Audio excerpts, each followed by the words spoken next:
All right, welcome. I'm Ron Broglio, the director of the Humanities Institute, and we're here to talk a little bit about water. And from a variety of perspectives, I'm really pleased that we could make this happen. Thanks so much to Jason Bruner, who has been the director of Desert Humanities, and along with Chelsea Haynes from the School of Art, who have conceived this project. And the idea here is to be able to translate a variety of expertise across different fields into something that becomes intelligible to a regular public about the state of water today. First in Arizona, in the first panel, primarily about Arizona. In the second panel, more structurally about water in general. And what I'm going to do is very simple. I've given them all some basic prompts, which we'll work through, and I'll cue you the prompts in time. And then also just ask you each to very briefly introduce yourselves and kind of why you're on this panel, other than the fact that I asked you to be on it. What are your expertise? What's your relationship to water? So if you would just kind of go through, do some introduction, and then I'll throw out some prompts to you, okay? Okay. Oh, I'll start because I'm at this end. Hi, I'm Patrick Thompson. I work on the Arizona Water for All project, which is part of the Arizona Water Innovation Initiative, which is a big project here at ASU, funded by the state. And we work, and my expertise is specifically on water at household level and how we get better water supply to individual households. So sort of the big picture stuff I leave to other people. I focus on that sort of level. So that's why I'm here, and I'm very happy to contribute to this panel. Okay. Good morning. Why I'm here probably because Chelsea Haynes invited me, and I'm really thankful for that. I'm an urban planner. I work at the School of Transborder Studies here in ASU. I think of myself as a social scientist, kind of a generalist. I've been doing research on water for a long time, but mostly on the U.S.-Mexico border. So my work is in cross-border cooperation, joint management of water resources, with a focus on community participation and decision-making. I've also been involved more recently with the Arizona Water Initiative in conducting some research about how Latinos in Arizona, especially in the Phoenix metro area, understand the water crisis that the state is facing right now. So I'm going to talk a little bit about more about that experience in my intervention. Thank you very much. Good morning. My name is Lindsay Weedy, and I'm actually the business operations specialist here at the Humanities Institute. So I guess my arrival on this panel was through just conversation with Ron regarding my real lived experience. I live in the Rio Verde foothills, which in 2023 was kind of a national news with regards to the availability of water for residents that live out there. Many of us are on wells. That would include me, along with my neighbors and community that are on hauled water, which they didn't have because the city of Scottsdale shut off their supply. So yeah, I'm here to share what I can about what it's like to live on groundwater and the things that I have experienced in my time living on groundwater, which has been sobering. So I'm excited to share my experience, and thank you for having me. I'm Christian Sawyer. I live down in Cochise County. I'm here also at Ron's invitation, who is familiar with me through writing a newsletter, a weekly newsletter called The Water Agenda, which is part of the Arizona Agenda family of newsletters. And I got involved with water not long after I moved to Arizona in 2020. I started working for an engineering firm studying the water power nexus, and we were developing the technology that's the solar panels over the canals you'll now see in Gila River Indian Community.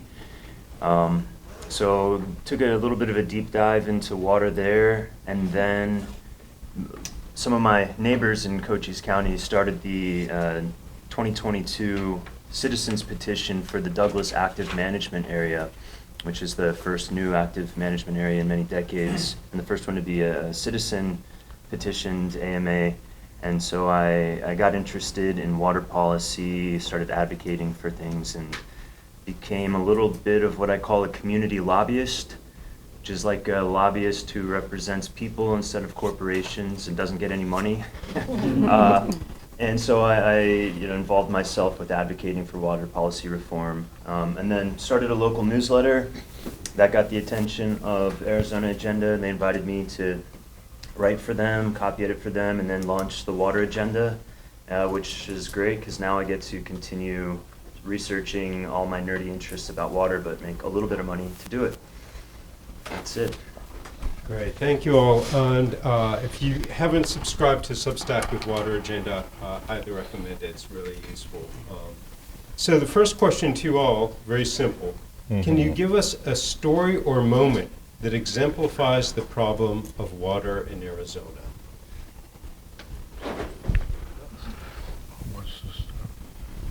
I'll go ahead and start. For me, prior to 2021, when I moved out to the Rio Verde foothills, the problem of water was just probably what a lot of Arizona citizens think, they hear in the news. So the lack of water in the Colorado River, how that could potentially affect us, maybe someday down the road, but I don't have to really think about it on a daily basis because I turn my tap on, there's always water, and my life goes on. Prior to living in Arizona, I actually lived in Las Vegas. So from 2014 to 2019, I watched Lake Mead significantly decline. So I was more aware of what could happen. And then moving to Arizona, moving out to Rio Verde foothills, living on a well, and then having my well go down and not having any water kind of brought everything front and center for me. So for me, the problem of water in Arizona through that experience is probably lack of true awareness of when you say water scarcity, that abstract thought is very real. And it's very real for a lot of people. I mean, I was fortunate enough that I have the means to invest back into my well and get it up and running and replace the parts and turn my faucet back on. But, there's no guarantee that I will continually be able to do that for an endless amount of time. And I think that's also part of the problem is that how long do we really have? And depending on what happens with water in Arizona, how will that impact me as somebody who uses groundwater to live? Because there's no way to know. There's no way for me to know how long my water source will be viable and how that will impact my ability to stay in the home that I own and my entire community, actually, because we're all on the same water table. So, the problem of water in Arizona, I think, is just, for the general population, is just lack of true understanding of how tenuous the situation is with water in Arizona, even at a municipal level for just a regular citizen, because they haven't had to face it as of now at this point. So, thank you. Okay, I'm next. Yeah, sure. All right, I'm going to start by contesting the concept of Arizona waters. I don't believe it's a right way to discuss water issues in Arizona because a lot of the water that we have in Arizona is transboundary in nature. I mean, we can start with the Colorado River as an example, but there are many other examples in the state. I mean, where I live in Nogales, Arizona, we have the Santa Cruz River, which is a transboundary river. We have the San Pedro River, which is also a transborder aquifer. So I think that the water that matters to Arizona and Arizonians is not necessarily the water that, we imagine to be fully contained within the boundaries of the territory of Arizona. It's more than that. And I have the sort of an urgency to raise the necessity to focus more on those issues, transboundary waters. I was in a meeting just a couple of days ago with people in Washington, and they were discussing the delta of the Colorado River, how the future, the health of the delta is highly dependent on whatever we decide in Arizona, also in Mexico. So we have to really pay more attention to that. My story is very simple. I was invited by the University of Arizona just last week to give a talk about my research on the border with kids of Nogales, Arizona. And I went there very curious to learn how the kids of Nogales, Arizona understand the water issues that they face in their community every day. So I started by asking them, how many of you have family or friends across the border in Nogales, Sonora? And 90% of the 38 kids in the room raised their hand. And then I asked them, how many of you crossed the border last month, at least once? Probably 95%. And then I asked them again, how many of you crossed the border this morning to come to school? About 40% of the kids crossed the border to attend school in Nogales. That for me is pretty much not an indication of how difficult it is to put people in categories like us and them, Arizonans and non-Arizonans. I mean, these are kids that are U.S. citizens. They cross the border every day to study in Nogales, Arizona. Their parents cross the border every day to work in the U.S. So this is a truly binational community, very interconnected. So it's really hard to think only on Arizona waters from a territorial perspective. I think that we have to expand our understanding of waters, the waters of Arizona, and pay more attention to these transboundary waters. I don't know if you're familiar with the concept of ambos Nogales. Ambos Nogales is both Nogales in English. So I was curious to see if the students in the group really have a sense of the meaning of that concept, or what was the meaning of that concept for them. And I asked them, how many of you are familiar with the concept of Nogales? And again, 95% of the students in the class raised their hand. They know the concept. And I asked them, what is the meaning of that concept for you? And the words that came from their mouths were very, very concrete. I mean, we are one community. We are together. We have to cooperate more. And I contrast that understanding of the idea of ambos Nogales with the practices of water managers, water policymakers in both sides of the border, in the U.S. and Mexico. They tend to think water issues in the border as their problems, our problems. I think they were two different things. So my reflection that day after interacting with these children is, what can we do? What can we do to be sure that the kids don't forget when they grow up this notion of ambos Nogales? What can we do to make policymakers, decision makers, researchers to understand the importance of transboundary waters for Arizona? The value of cooperation, the value of exchange of information, the value of the importance of either solidarity, diplomacy in water matters, because I mean these connections are there. It's not only this back and forth of people, back and forth of goods, but it's also that a lot of the ecosystem that matter to Arizona are shared with Mexico along the U.S.-Mexico border. That's my story. So I've been researching water for about 15 years, but I've only been here in Arizona for about this year. So my perspective is quite different. And one reason for being here is that Arizona is a place where if you're a water researcher, there's a lot going on. So it's a super interesting place to be. So my what I would say in response to that prompt is, just the other week I was in La Paz County, and in two places, and I'll describe two situations that literally half an hour's drive apart. So in one area, there was a water system that had slightly elevated arsenic. So the community there, arguably aided by the fact there was some sort of retired snowbirds with time on their hands to do this, were able to organize in order to be able to get federal funding to upgrade their system.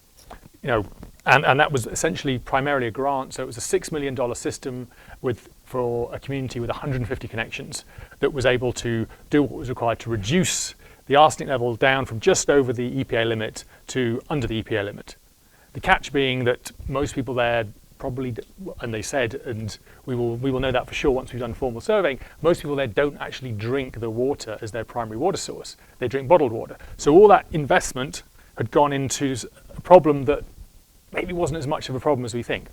And that's linked to the federal government doing good things. Half an hour away, down up the road, different area, groundwater levels receding, actually subsidence in the land as well because of the abstraction from farmland. But there were some changes there. Some of the fields were being left fallow, so there was less abstraction, and there seemed to be hints that the water level was perhaps recovering or dropping at a lower rate than it had been. Why was that? Well, that was there because some of these farms, this farmland had been bought by hedge funds in New York that were essentially now banking the water for future, because this was one of the very few transfer basins in the state. So in the short term, this was having a good effect, but it was actually, they were essentially banking the water so at some point down the line they can cash out on their investment. And these two situations, if you're driving down the road just passing these two areas, very, very similar, but totally different situations. And the point is that even though I work at a household level, policies of the federal government have a huge impact, and equally, market forces that, people are not really necessarily that interested in, across the country and across the world also impact, water at a household level in Arizona. So for me, those two, and the fact that they were so close to each other, I think exemplified the situation in Arizona. And I'm sure everyone else on the panel and the audience could come up with similar sort of anecdotes, vignettes that illustrate just the complexity and how all these things are interlinked. And that's, and I think that's what makes dealing with water issues here in Arizona so complex and so interesting as well, is that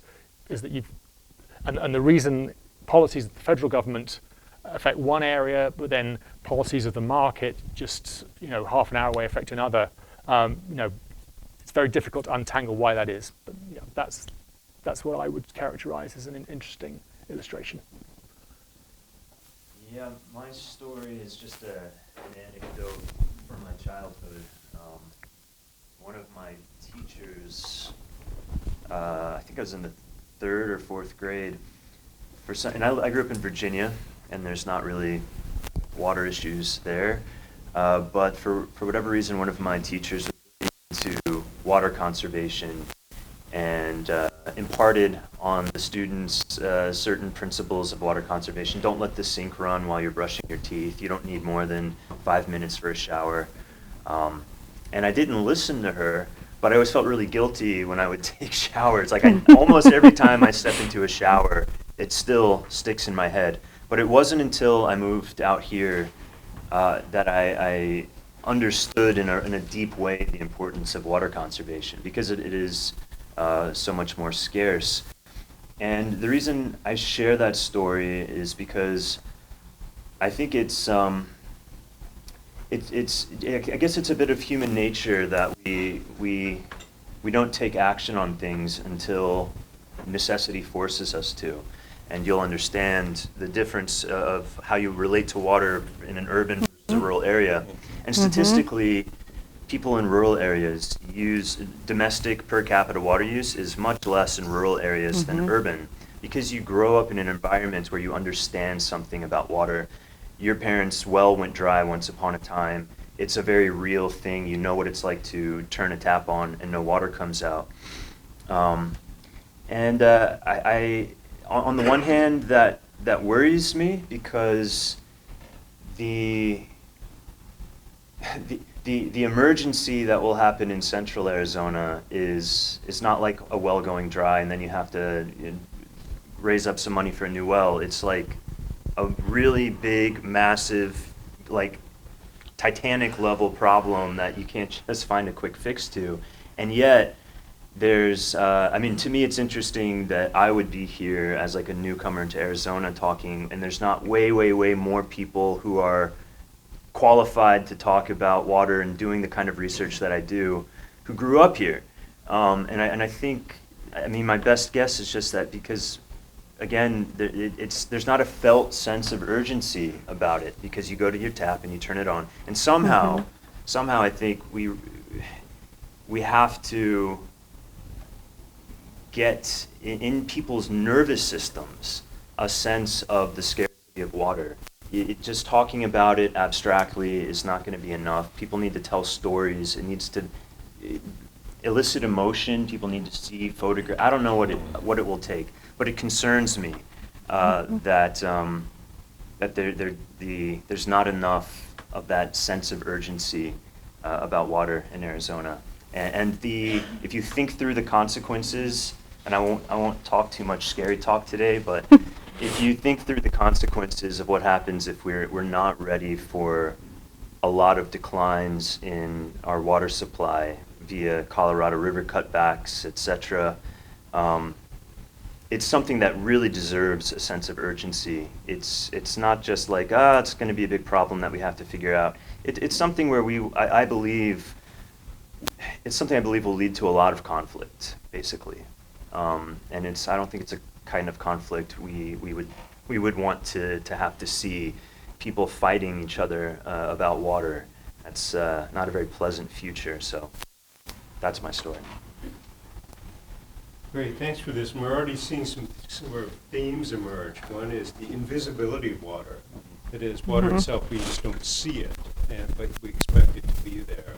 And then the invisibility of some of the forces around water, whether it's the federal government or it could be different investment corporations, or the visibility and invisibility of territorial lines that determine water. And so this question of making water visible through quantitative data of scientists and qualitative stories, that is, that felt relationship, seems fairly important.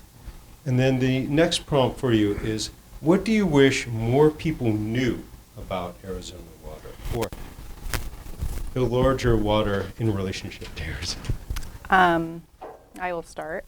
To piggyback on that sense of gloom and doom and fear and anxiety and stress, I have lived it over and over and over the last 5 years, when I don't have water for a week because I'm waiting for parts for my well, and then I am the well manager, so I am the water police on my road. I do look at the meters. I do look at how much water people are using. I do get in fights with my neighbors about how much they're using versus me or the other houses on the street. And it's a terrible feeling. My immediate, community, people that know me, have become more aware of water because of my lived experience. And my community at large in the Rio Verde foothills, there are a lot of people out there that are hyper aware of this situation and what it could look like, and the lack of kind of action on a broader scale, because what are we going to do if we don't stop building out there, if we don't have some regulation to protect us? We're not in an AMA. No one's looking out for me. Now, is the onus on me to have been educated before I moved out there? Yeah. But again, sometimes you don't know what you don't know. You think, people have been living out here for 20 years. This well's 20 years old and they've had no issues that they disclosed. So I think I wish more people, one, were aware of how much water they're using, because you're probably using more than you think you need, now that I'm hyper aware of how much I use. And we're more aware of the reality that the problems that it is going to present, that if we don't take action in a real way, or at least become more collectively educated on the things that we're going to need to do, and also what that looks like if we don't. Most people, your home is your largest investment. That would be devastating to me, like financially crippling. If I run out of water and I don't have the $80,000 to drill a new well, which I've already lowered my well 50 feet to get back to water because we ran dry, and I don't have that money to drill a new well deeper, but there's no guarantee. So financially, most people can't. What do? Do you lose your home? Because that's the reality. If you don't have water, you can't really live in your house. And the systems aren't in place for an entire state that doesn't have water at the tap. to have water. I don't really know what that looks like. And that, gives me pause, and I wish, more people were aware of that potential terrible reality of not having any water.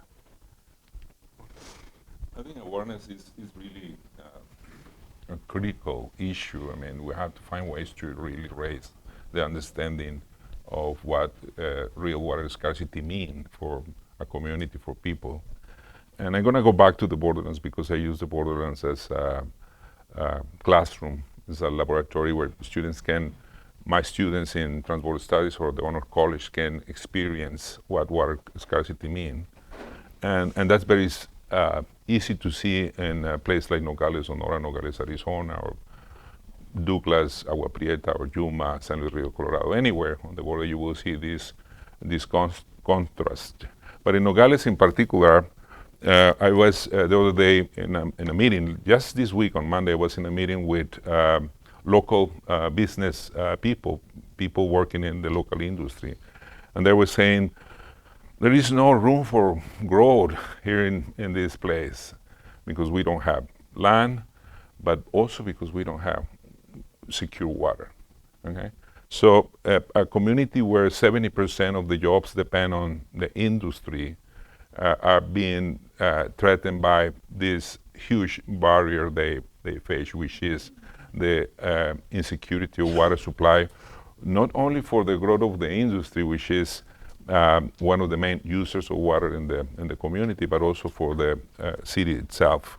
If you go to Nogales, as I do with my students, they will see, for example, that watering gardens is a problem because there is no water in the school. Washing your hands in a restroom is impossible because there is no water.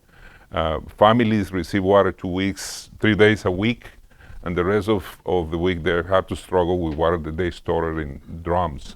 So the issue of scarcity is something that you can see over there. And if you find a way that our students, for example, those that are interested in doing water research, see this, they will understand directly, completely what is the meaning of not having water, lacking water for basic needs.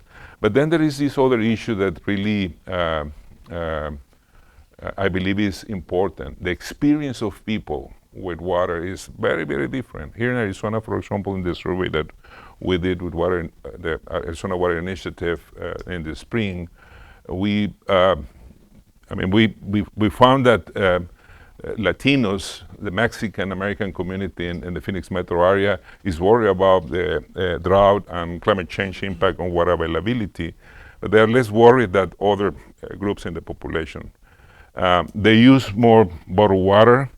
They are more confident in using tap water for their use, and I understand that because many of them come from places where water was not secure, and they translate that experience into their relationship with water here in Arizona.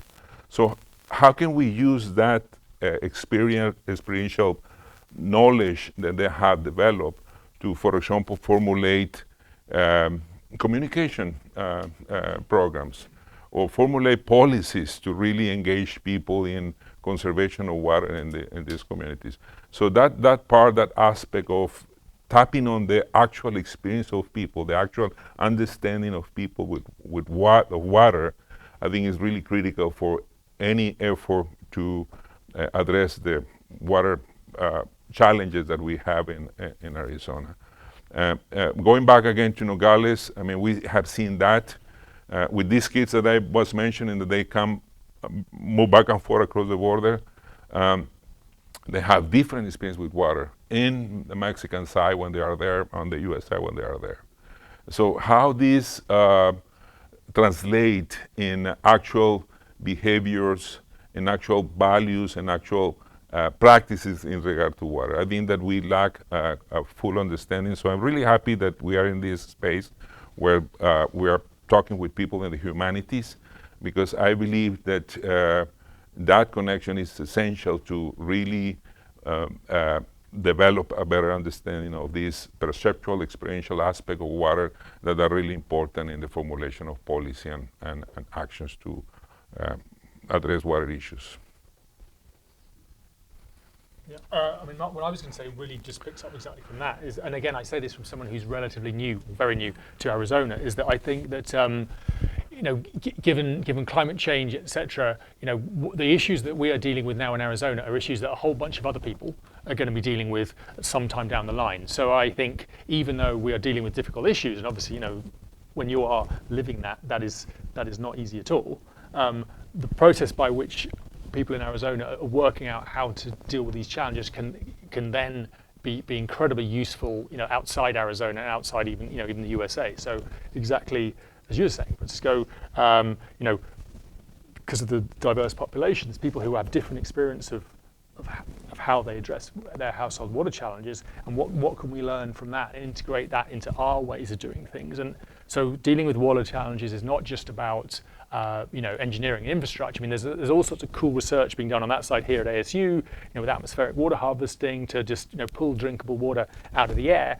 But just as much as that, there's the sort of social science and humanities looking at actually how we think about water and how our social and governance systems address that. And I think there's huge scope for that here, because we've, you know, the greening of the West, you know, we've worked out how to sort of take the natural state of this bit of the world and make it very different.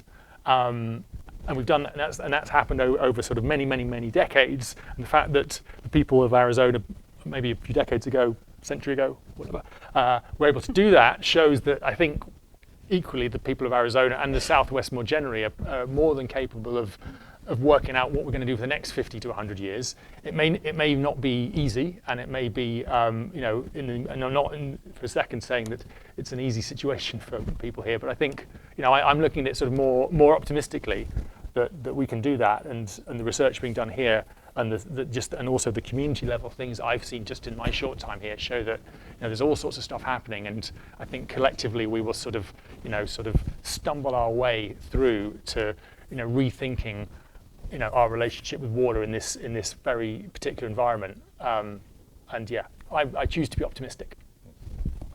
Yeah, I think optimism is good. The thing I think people need to know is that water, I mean, and we know this, but maybe we don't think about it a lot, but that water is in Arizona, is a checking account, not a savings account, as a hydrologist I met imparted to me once. And we have to, I mean, if you live with a well, you understand that very well, right? Mm-hmm. Like, you have this much. If you use more than that, water levels go down, etc. You have to drill a new well. But all of Arizona really operates on a checking account. We have some natural recharge from the rain that goes into the aquifers. Central Arizona relies largely on the Colorado River.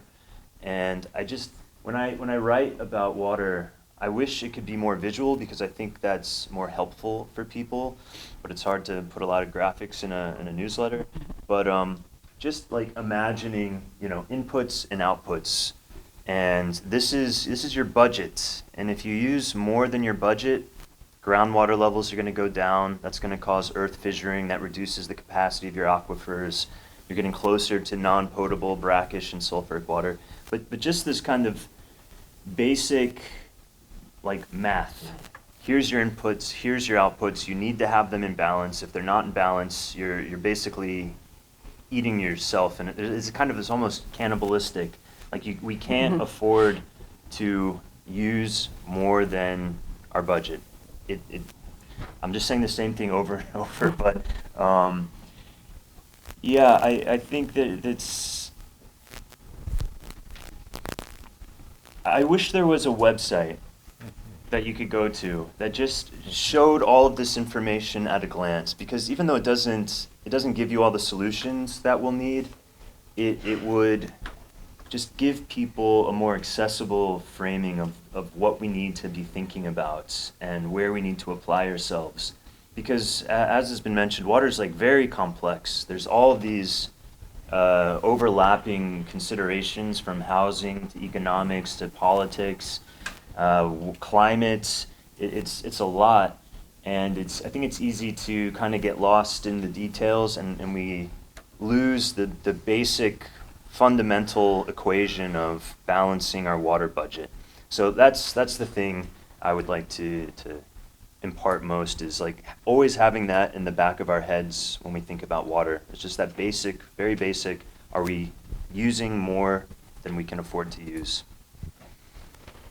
Okay, great. So one of the things that I'm taking from this as well is this sense of lived experience, that experiencing living on a well and having it go dry and having to literally invest and also dig further down, or the experience of coming from a place where there is less water. And of course, the challenge of that is once there's less water in Arizona, there's just less water. It's not like we're going to restock the checking account. And I think using metaphors, using those, and using visualizations can have both a data quantitative element as well as a qualitative affective element. So those are all really interesting themes to think around. One last question. We've got about 20 minutes, a little less. So kind of make it a lightning round, then we'll do some back and forth of conversation and open it up to questions. So what does it mean to have enough water, and for whom? Now we can talk about farmers, we can talk about livestock farmers, or what kind of crops are being used. We can talk about urban residents, we can talk about rural. There's a lot of different whoms, a lot of different voices.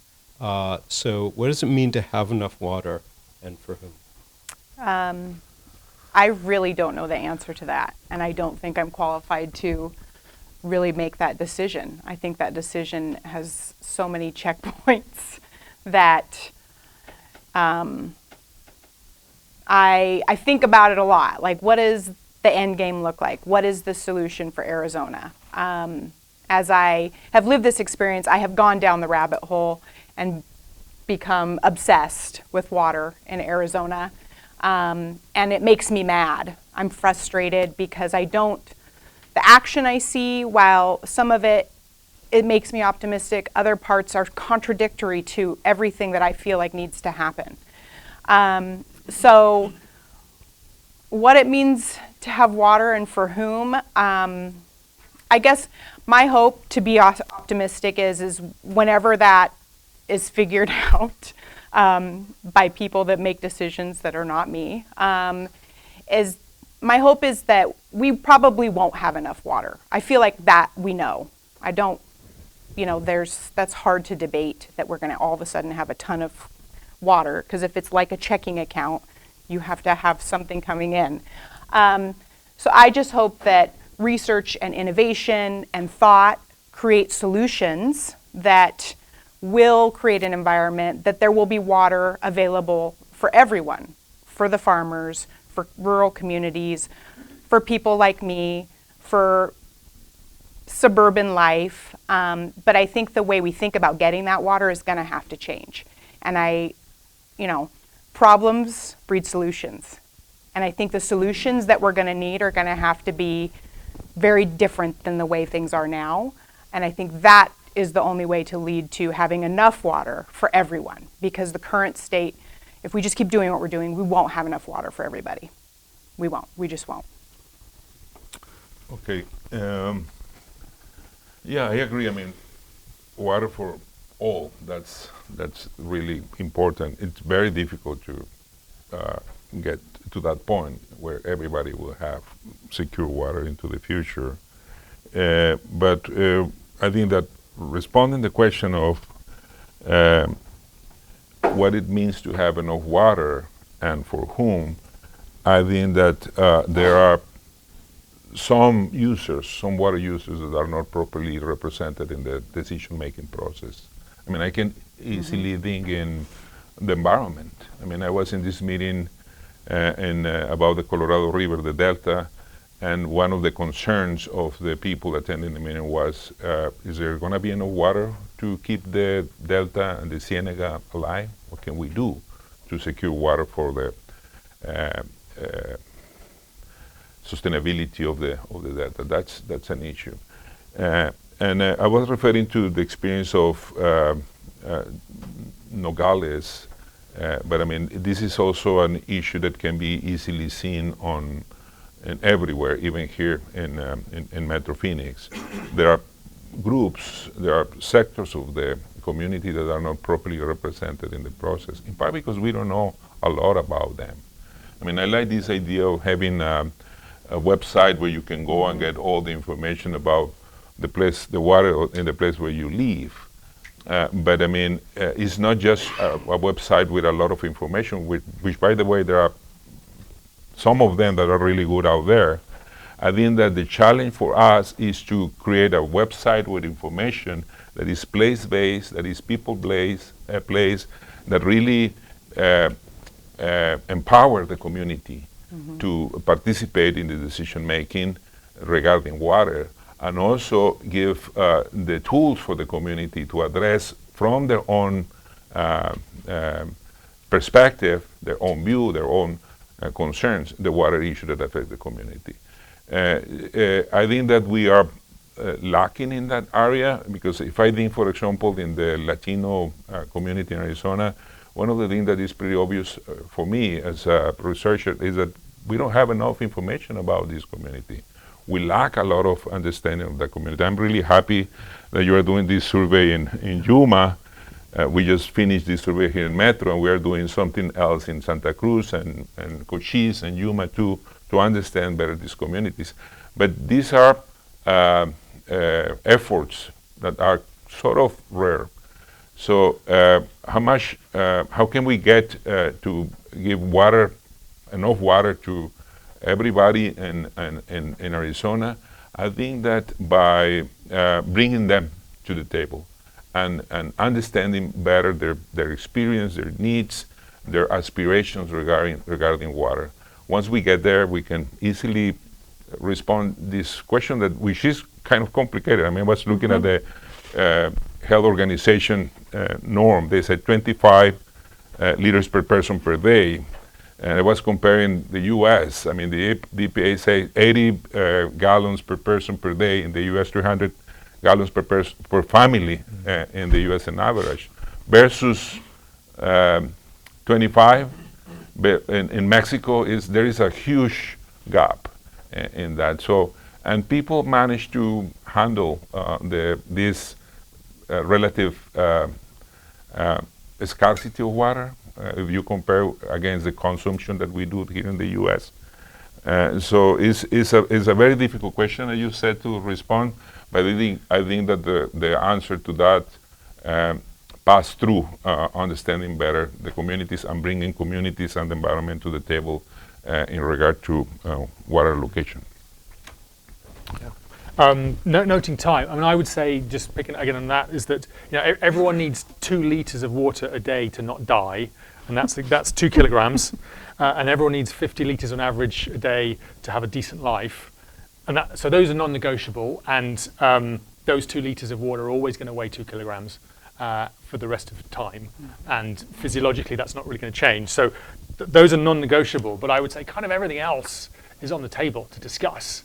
And there's trade-offs with economy and growth and also in culture. So we can all go, rural water agriculture uses disproportionate water, but in terms of livelihoods and also culture, that's a really important part. So it's not as simple as going, agriculture is the culprit. But other than those 50 liters per person, I think everything else is open for debate, and that's what we should be doing. We should be discussing these trade-offs, and they are trade-offs. But that's Yeah, I'll be brief as well. I want to share an anecdote. My friends in Cochise County, I know a lot of people who live rurally, homesteaders and whatnot, and they were using 15 gallons of water a day between 2 people. And the lady who owned the first property I lived at, she grew up very poor in a rural area, not Arizona. And they had to walk some number of miles to carry water home every day, and they said they would use the same water like 10 times. It was wash the vegetables, wash the kids, wash the dishes, wash the countertops, wash the floors, water the plants, like really, really recycling. But I'll talk about agriculture really quickly because our domestic water use accounts for so little of our water demand, and I think it's a very important point that it doesn't help us to shake our fists at agriculture. And one thing I've found, I've made friends with a lot of the growers in Cochise County, and they're all very happy to use less water as long as they can still make a living somehow. And I'm working with some of the farmers to explore lower water use crops, and that's new crops that haven't been grown before, that or haven't really been marketized before. But you know, I'm one guy, and that's literally just like volunteer work I do, is like research on, you know, some of these interesting low water use crops. And the farmers really need help. They will grow anything that they can make some money off of, and there are options. But I would like to. I know that this is more of U of A. I think puts more energy into agriculture than ASU, so I'm not trying to tell ASU what to do. But in general, I would like to see the universities and the researchers putting a lot more energy into helping farmers figure out low water use solutions, because there's a lot that's been unexplored. There's so much to grow besides corn and alfalfa, and they're not really getting a lot of support in that regard. So I'll leave it there. Great. So we have a bit of time still, so we can open it up to any questions you all have.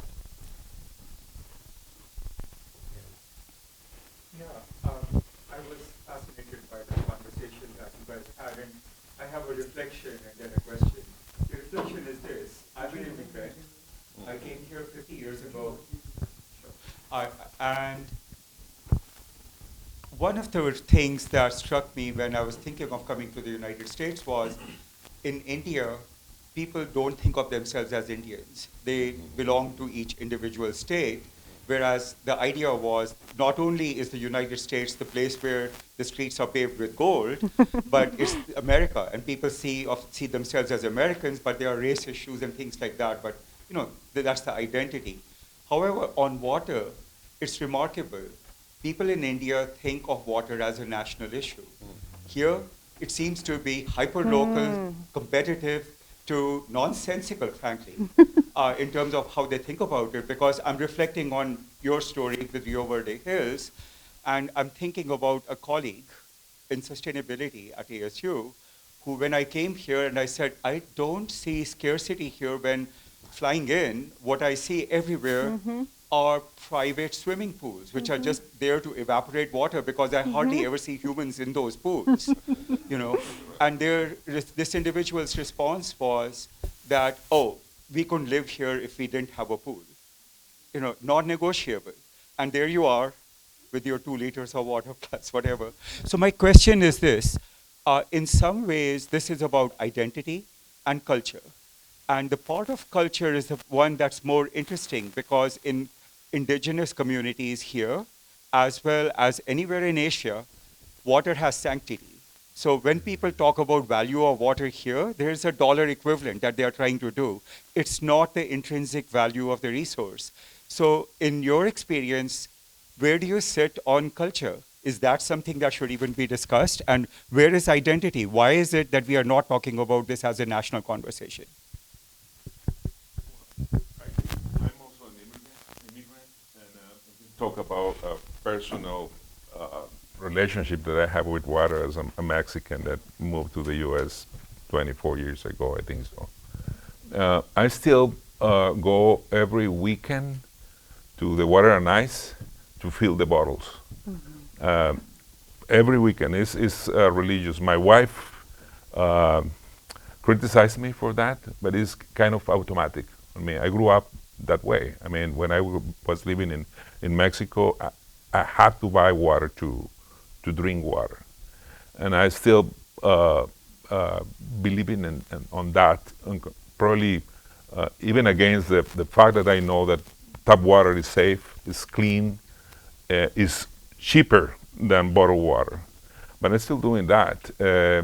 And when I was doing this, we were doing this survey, I was kind of reflecting on how the experience of a lot of the Mexicans that live here, growing up in Mexico, really translate in the way they see water and they see the people that deliver water, and how that affects their trust in those institutions. And it has two sides. I mean, two sides. I mean, I'm just describing how heavy, how important is your experience growing up, your culture, and your relationship with water. But also, one of the things that we discovered, for example, through this survey, is that Mexican Americans or Latinos here in Phoenix tend to be more confident in the capacity of government to provide and secure water into the future than other groups. And probably that's also part of the experience they have coming from other places where water, for example, is not a private thing, is a national thing, is provided by the state, and they rely on that to obtain water. So, I mean, I'm just saying this because I think it reflects clearly what you were saying, in the sense that we should really do more digging on the role of culture and identity in this relationship that we have with water in Arizona. If I'll speak to that just really quick too, and you asked about that culture and identity. I think, you know, as Americans, we just have a bit of entitlement and expectation that if I move to the desert and I'm in Scottsdale and I can have a pool, and they don't think about it. You don't think about it because it's just there. It's just part of the way it is. It's part of an achievement that you have obtained or attained, that you can have really kind of endless water. And so, yeah, it's not the norm for us to think about the water that comes out of our taps and that it could be gone. That's not, I think as Americans, we never have had to really think about that unless you lived in a rural community or on a well and grew up that way. You know, now I'm new to this in the last 5 years, and it's been very eye-opening, and I'm thankful for it, albeit hard, but that's probably what more people need, is that experience of what happens if you don't have it. Because I think then there might be more of a call to action if more people were in that space. I'll say, this will sound colorful, but I would put some money on it. I think when we eventually see regulations in central Arizona, like we see in Las Vegas, where there's limits on how much water you use to water your lawn and whatnot, a lot of those swimming pools will be rainwater catchment tanks. Because it's just, yeah, you're not going to be able to afford it, or it will be regulated against. But there's an interesting point about how we think of water in terms of ownership. And a lot of people think, especially in rural areas, think of water as kind of a private property. And there's not a lot of education to tell you otherwise. It's like, well, it's my land, I want to do what I want on it and pump the water underneath it. But water policy, the history of water policy, I find really fascinating. And a lot of the concepts we have about water and government as what's called like a trustee of water goes all the way back to Roman law. It's like a key concept that has survived many, many, many generations and forms of government, where water, air, public transportation, throughways, coastlines, certain special things have been held as public. They belong to everyone. Water belongs to everyone, and the state is basically not just allowed to, but required to use its police power to regulate that natural resource for everyone's benefit.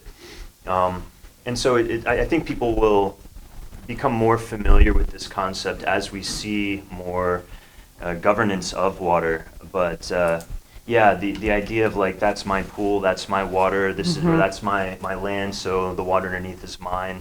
It's going to give way over time. And I think how much sanctity we put on water, like to the extent to which we see it as part of life and see the meaning of it, And especially as we think about the future generations and the sanctity of making sure they have enough water, that level of our kind of deep relationship to water, I think, will determine how much effective change we see and how soon.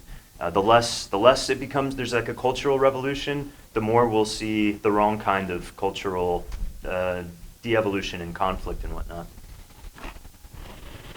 I just agree. I think in order to turn the dial enough to do something, it's got to be through culture. And we can't, whether it's our household work or it's, a unit by unit rainwater harvesting or atmospheric water harvesting system, that's not going to work in the long term. And to make the changes you're describing in terms of policy, law, where water is a private property now, it's been defined that way. It's got to come through the culture. So I think absolutely, yeah. Great. Thanks a lot. I think ending with this question of culture is very much aligned with the Humanities Institute's mission of relationship between humans and their resources around us. And this is the first panel. There's another one in about another 10 minutes or so. We've a wonderful breakfast here. Please take advantage of that. Talk with the panelists some. And we'll be back with another group of panelists for some more questions on water. Please thank this group here.